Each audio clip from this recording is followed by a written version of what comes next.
আসসালামু আলাইকুম and welcome back to my another new video.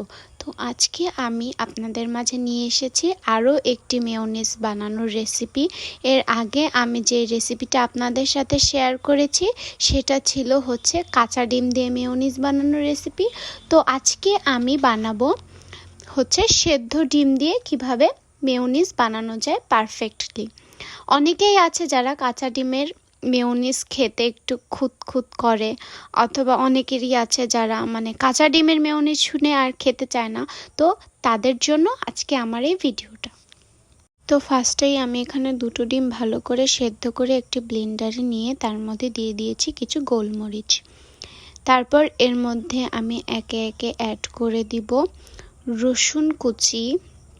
এটা তোমাদের পরিমাণ অনুযায়ী, স্বাদ অনুযায়ী তোমরা ব্যবহার করবে।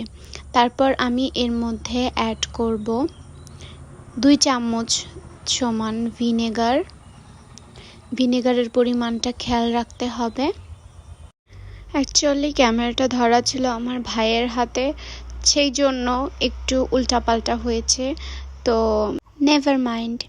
যাই হোক, তারপর এর মধ্যে অ্যাড করা হবে 1 চামচের অর্ধেক পরিমাণ বিট লবণ, এমনি লবণ, নর্মাল লবণ যেটা, আর সাথে এখানে অ্যাড করা হয়েছে 3 থেকে 4 চামচ গুঁড়া দুধ।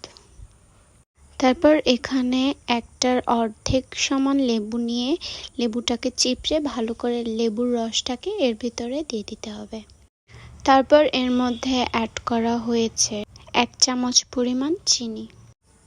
আর সবার লাস্টে এখানে 2 চামচ পরিমাণ সরিষার তেল আর 1 চামচ পরিমাণ নর্মাল যেই রান্নার তেলটা সেটা দিয়ে ব্লেন্ডারে একটু সময় ধরে ব্লেন্ড করলেই কিন্তু রেডি হয়ে যাবে আমাদের সেই কাঙ্ক্ষিত সেদ্ধ ডিমের মেয়োনিজ।